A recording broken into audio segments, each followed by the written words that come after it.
They're the Everly Brothers at 23 minutes past 3 o'clock. Now, we all know what it's like to have one of those days, don't we? When you just say, you describe yourself as feeling a bit like a zombie.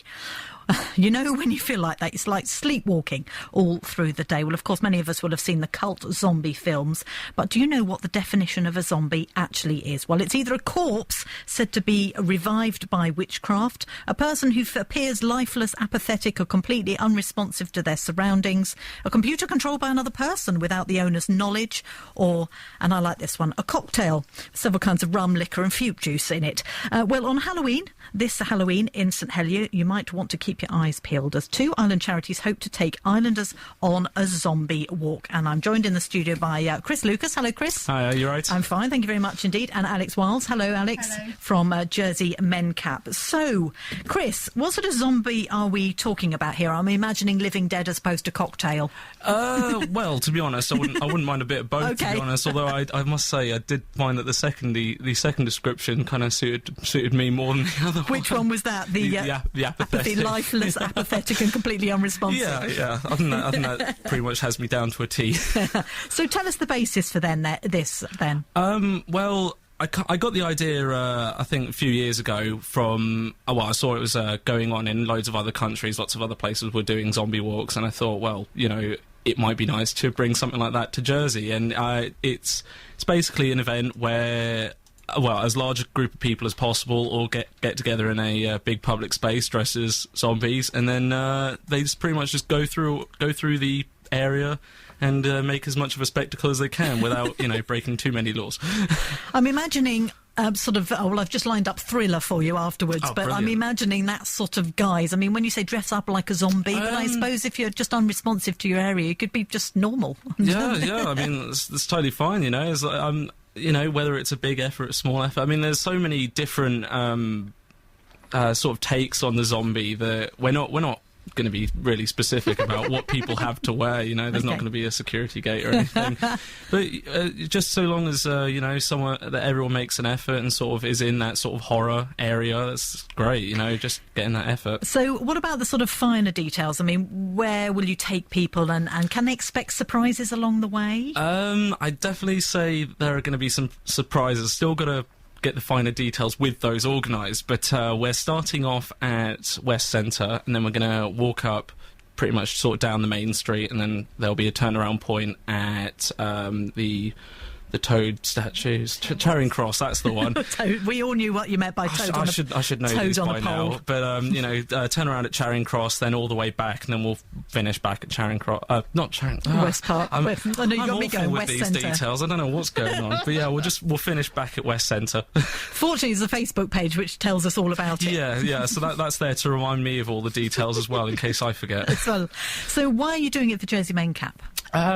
Well, I approached a bunch of different charities that I felt were personal to me, and Jersey Mencap. I mean, when I first met up with Alex, I think out of all the people that I'd talked with, she was the most enthusiastic and well receptive of the idea. I mean, you know, I didn't expect everyone to be too sort of accepting of the idea, because it is a bit of a weird thing.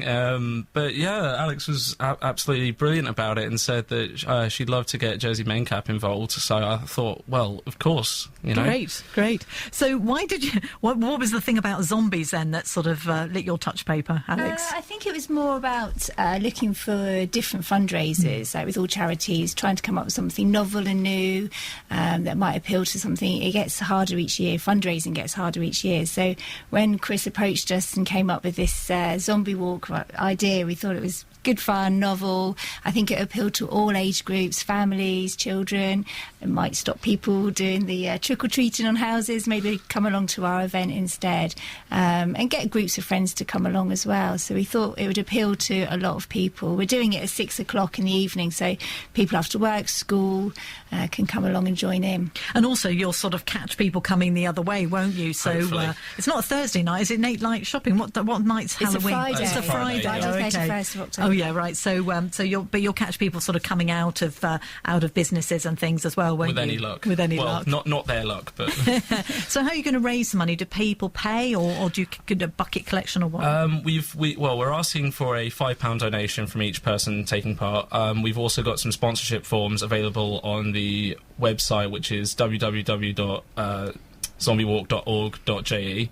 And we've also got those available via the Facebook page, which is facebook.com/ZombieWalkJersey. So hopefully that's another way. And then we're hoping to have charity buckets on the day as well, which people can make donations if they're passing by. So obviously you were saying there that it's £5, so you need people to register. You need to know how many people are coming, do you? Well, at the moment it's sort of a turn up on the day thing, although we are in the process of getting a online registration system set up, but we'll advertise that on the media sites as soon as that's available for people to use. Right, okay. So people turn up, and then you said there are a few surprises on the way. How long is it going to last, all in all? I think we're hoping for about an hour. It's not going to be a terribly long walk, but we're hoping to pack as much as we can into it. Bearing in mind some of the costumes, they might not be too walk friendly, so it might be cruel to make them do a full 15 miles stretch. So. In a white sheet with a ball and chain rattling along behind. We don't know what the weather will be doing either, so... That could be interesting to see. Yeah. So, as you say, it's starting at West Centre. Yeah. West Centre at 6 o'clock. At 6 o'clock. On Halloween. Yes. It sounds fun.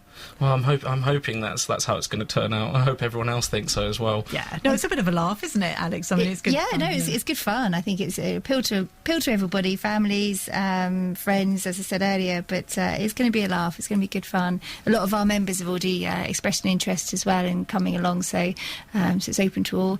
Autism Jersey are in on this as well, which is great fun. It's great for us as a charity to work with another charity on this event. So, and we're looking to do this each year, so hopefully it'll grow year on year.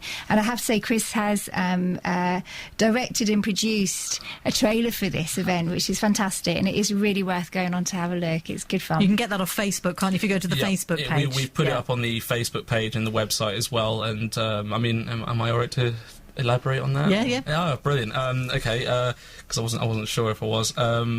Basically, we wanted to film a bit of a humorous trailer to advertise the event, and I started off with this concept that was quite similar to a video game on the internet. I don't know if anyone out there has heard of it. It's the Stanley Parable. Might want to check it out. And at first I thought, I quite like the sound of the voice actor on there, so I went and sort of pulled a few emails out, and I managed to get the actual voice actor from that involved. Brilliant. It's BAFTA nominated voice actor Kevin Brighting. And then when we were also making the trailer, I decided I wanted it to be quite a cohesive thing with local talent. So I asked a couple of people, and I managed to get recently graduated makeup artist Paula Logan and Ben Jay to get involved with the trailer, and we got the equipment lent to us by Highlands College, and we went up to Fort Regent to go film it all. And it was definitely it's definitely a long process to say the least. There were a couple of technology problems that weren't too helpful, but we're really happy with how the trailer looks, and so far all the response has been really good so far. Excellent. Yeah, because that's often the way of getting things out there now, isn't it? Social media. So if you've got something that's a bit eye-catching, that people will sort of sit and watch and think, oh yeah, I'd like to get involved in that. Yeah, and I really hope that's the sort of the reaction that people have from watching the trailer. Brilliant. All right. Well, it is Halloween, which is Friday the 31st, as we know, and 6 o'clock at West Centre, but otherwise check it out on Facebook or at zombiewalk.org.je. Yep, that's the one. OK, well, Chris Lucas and Alex Wiles, thank you very much indeed for joining me. Thanks for having us.